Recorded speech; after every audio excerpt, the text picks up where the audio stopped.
Sometime last winter, I got an email from someone asking if I'd help them with a keynote speech they were delivering. I'd never met this person before. His name was Rod, seemed like an awesome dude. Said absolutely. So we arranged a date. He flew into South Florida and we met to chat about the project. Now, a lot of time has passed, since then, and the reason I'm bringing it up now is really twofold. The first, and probably the most important, is that I walked out of that meeting a different person than when I walked in.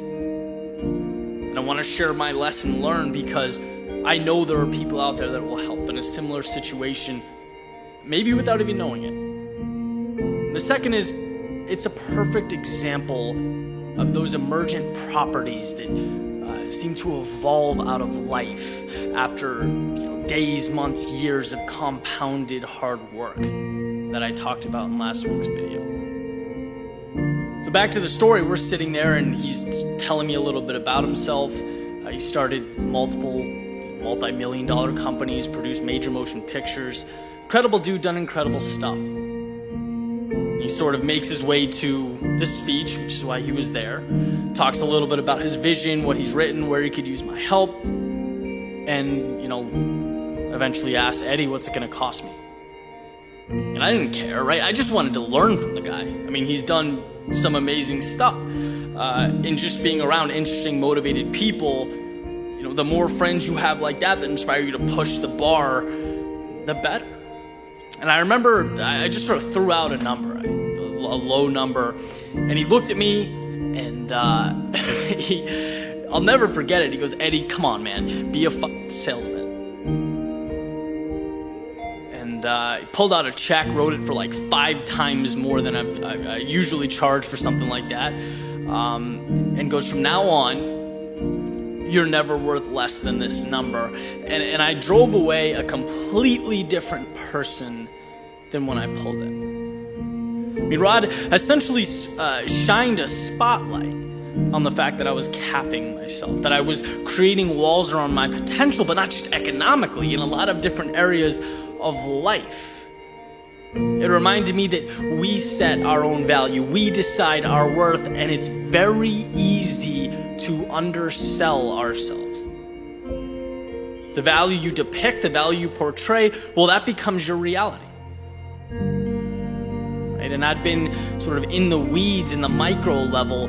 I've always felt like I could take on X, Y, Z, like throw it at me. I'll figure it out. I'll make it happen. But how easy do we forget, looking in the mirror, that we have to define the person looking back. We have to believe ourselves to be better, more, bigger. That's not a subconscious thing. You have to make time for that. I'm not just a writer, producer, filmmaker. No, I'm one of the best writer, producers, filmmakers. That is how you have to look at the world. Things aren't bigger because we don't up the ante. We're not richer, bigger, faster, more accomplished because we still see ourselves a certain way. And guess what? That doesn't change until your perspective does. And I wanted to share that because it doesn't happen every day. Right? People don't just come along, tap you on the shoulder and say, hey, you're worth more than you're acting like you are. I'm incredibly fortunate to have that experience, and maybe you're at that point where you need that little reminder. How are you defining your worth? How do you see yourself? Because once you begin to look at yourself as one of the best, the world conforms, and it's a pretty amazing thing. You start doing better work, you radiate confidence, you realize that there's a stupid amount of money out there, and the reason you don't have more of it is because of yourself and your perspective. You grow faster, you surround yourself with more people like you, and all of that comes from believing it. So ask yourself that question: in what areas of your life are you capping yourself off? Now, the second piece is around putting yourself in a situation where these little realizations emerge. In the book Ego is the Enemy, Ryan Holiday says confidence is earned. Day in and day out, moving forward even when things suck, moving through the lows, and as time progresses, this plays hand in hand with that self-confidence that I was just talking about. Because suddenly you have the experience, you have the talent, you have the track record to back it up. And as time compounds, you're left with incredible results. Right? In last week's video, I talk about human consciousness. It's an emergent property. There's no part of the brain that specifically controls human consciousness, or at least is undiscovered at this point. All we know is that when all those pieces up there come together, consciousness somehow emerges. It's an incredible thing, provides opportunity, changes the way we see the world, sets us apart from every other living organism. Can't break it down, but it exists. And I believe that life is very similar. Working hard every day, taking those tiny steps, not giving up, driving towards some invisible destination. All those little things come together and put you in position. They open the door for opportunities that will emerge down the road. They set up the people that will come into your life, the things, the opportunities that await. In a lot of ways you can't plan for them, but you're building a platform that enables success. Those little pieces come together and create something bigger than the sum of their parts, something that wasn't there originally. You can't succeed with only the vision. You can't succeed by blindly taking action. These two things work together and open doors. So believe that you're great, that you're worthy of nothing but the best. Have the framework, have the plan, and then go out every day and build it. Rain or shine, little by little, build it. And you'll be amazed at the amount of power and control you have over your own destiny. Vision and execution are a beautiful combination and will take you to some amazing places.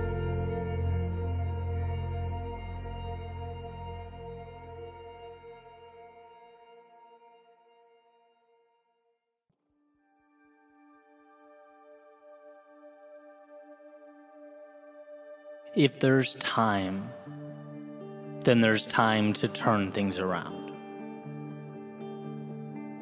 If there is a tomorrow, then there is hope today. The only have-to-be's in life are the ones we prop up and adhere to. And how interesting that oftentimes we don't even realize we're the ones holding them up. There's a simple question that I like to ask as the sun comes up and the coffee brews. Am I living today like it's an obligation or something more?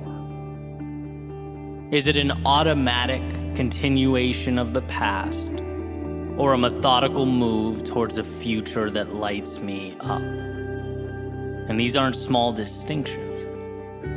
Right? I've lived both ways. I've felt what it's like to feel both. I remember going to work and joking around that a flat tire would be a real treat. That's not accountability. That's not control. That's essentially living life as a jellyfish floating along with the tide. And while the lack of required output, innovation and planning may have felt like a win in the moment, or a burden lifted off my shoulders at the time, it deprived me of that which resides in the soul of every human being alive. Purpose. Personal agency. See, you can only go so far, so long being the spectator of your own journey. You can only go so long looking out the window before you wonder just what it'd be like to be behind the wheel. When we put our actions up against the question, why? It astounds me how many things are done because it's what we've always done. We act like we're expected to act, think like we're expected to think, see who we're expected to see. But expected by whom? Some of my greatest breakthroughs in life emerged after being asked why by people I look up to or respect. Why have you accepted that? That's your income? Okay, great, but why? That's how you spend your day? I see. How come? And when one is tasked with looking at their own life through a magnifying glass, some hidden truths always emerge. It shines a spotlight in the corner of the room, illuminating those shadows where one can, if they look hard enough, make out the wolf in sheep's clothing that is the phrase, "because that's how I've always done it." We get in life what we accept. We are what we allow ourselves to be, and if we don't ask ourselves which mountain is worth climbing, which ocean is worth crossing, we simply float with the tides. We're at the mercy of the winds. We forfeit the mastery over our own lives that awaits if we're willing to take that wheel and navigate. So here are a few things to take with you. First is you are bound by nothing. The parameters you exist between are of your making. You can get in that car and drive. You can walk away and begin something new. You can entertain that vision that's been conveniently tucked away in the back of your mind. Understand that to not go is fine, but it's a decision. And perhaps a decision you'll wish you made differently.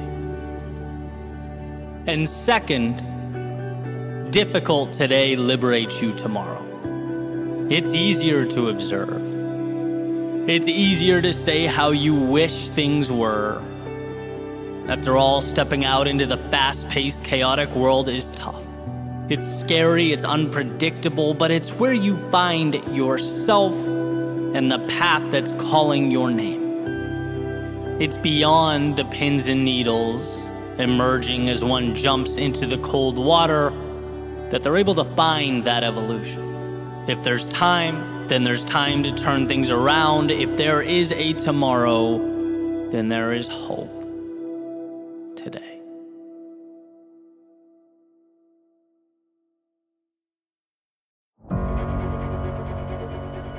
Every next level of your life will demand a different version of you. Why? Because life is about reaching outside of your comfort zone, acclimating until you are comfortable, and then repeating the process. Every time you leave the familiar, you are granted a new set of armor. As Jim Rohn said, if you want to have more, you have to become more. For things to change, you have to change. For things to get better, you have to become better. If you improve, everything will improve for you. And every time we expand ourselves, we are forced to change in some way, evolve. So many of us fall into the trap of waiting for the perfect moment to jump. There is no perfect moment. How could there be? There's no perfect time to step out into a world you're not prepared for. But that's life. We jump and we grow wings on the way down. We step into the chaos and acclimate. By walking into the dark, we are forced to become the light. This makes staying where you are the most dangerous thing you can do. Let's use our imagination for a second. Let's say you reach for the next thing. You stretch yourself, move towards something you really want, and you fall short. Okay, time to breathe, reassess, step back for a second, and reapproach. A little better this time, a little wiser this time. As long as one remains engaged in this cycle, growth is inevitable. But now, let's say you never step in. Let's pretend the idea of moving into the unknown is too much. You'd rather stay with the familiar, pain-free, you think to yourself. But you would, in fact, be wrong. See that discomfort, one step up, it would force you to evolve, to see yourself as someone who steps into hostile territory and survives. And maybe it's not pretty, maybe it's not perfect, but you attack and you survive. And sure, the difference between where you are now and only one step up isn't much. But what about that second step or evolution? Because you'd miss out on that too. And the third and the fourth and the compounding that would completely redefine who you are. From your self-identity to your skill set, from the mental to the physical, you put the whole chain reaction on hold because why? You didn't want to take one step. You didn't want to be uncomfortable in the short term. But discomfort is not a punishment. It is a ticket to everything you could ever imagine. So when the crowd runs out, I challenge you to run in. And when the world goes left, I dare you to go right. Not because the masses are evil, but because human beings are wired to take the path of least resistance. But you, no, not you. You're here to rise above the mental constraints that hold so many down, because there is always another level. When you feel good, there is another level, and when you don't, there is another level. And see, our world has been defined not by the best or the brightest, but the ones willing to throw themselves into foreign arenas and compete. To see adversity as the answer, not the problem. You want to change your world, then change yourself. You want to change yourself, then go where you are scared to go. Where your heart beats and your hands sweat. Turn and face the direction you know you should have been facing. This is about you. This is about what you can become by simply saying yes when most would say no. Today is yours. Not because it was given to you, but because you looked through the haze and you decided it's so.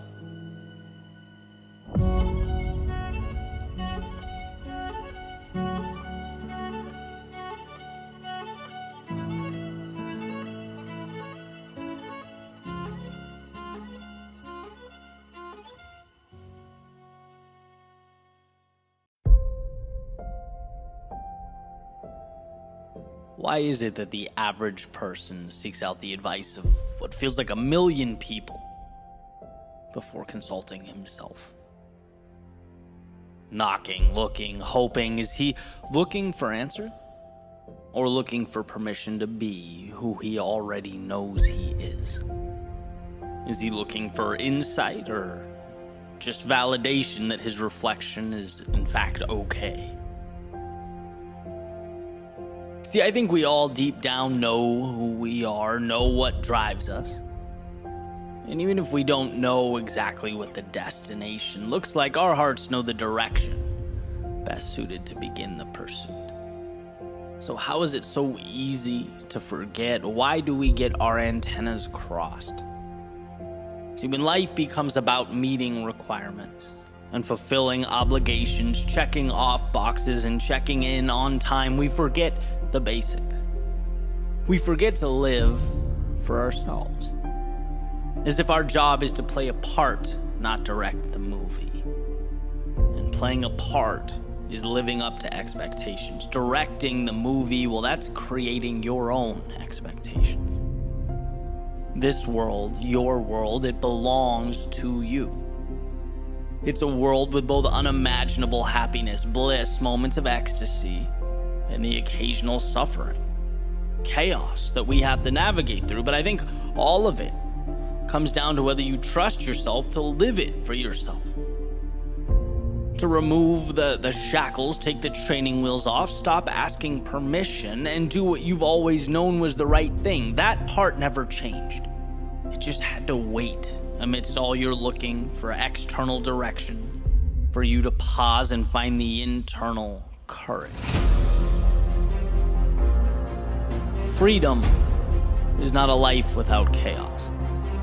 It's trusting yourself to determine which dragons you will slay. It's not a life without battles, but fighting those battles that result in your liberation, dismissing the oppressors that build fences in your mind and chains around your soul. I've thought a lot about the idea of a life well lived, what it means, how it feels, and it seems to me it's about intentionality. Where are you going? It's not that you can escape suffering or eliminate fear. It's not that you'll avoid getting lost along the way, but it's the why.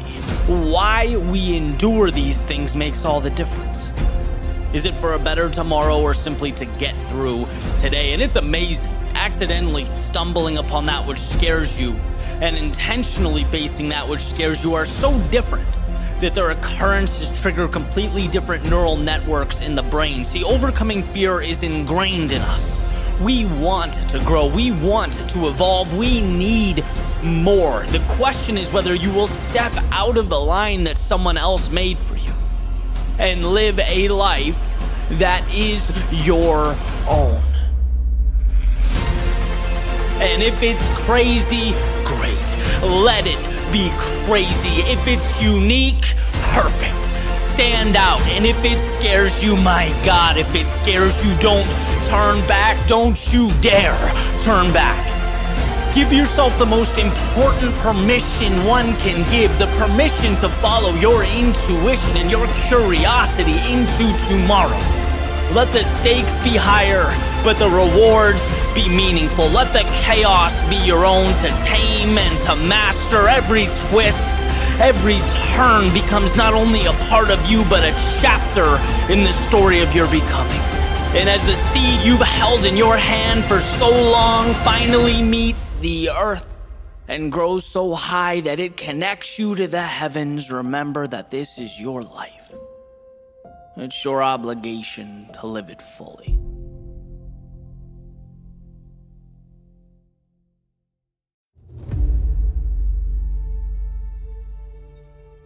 What can you be the best in the world at? Life is a complex place. Complexity sometimes means confusion. It means we forget the big picture.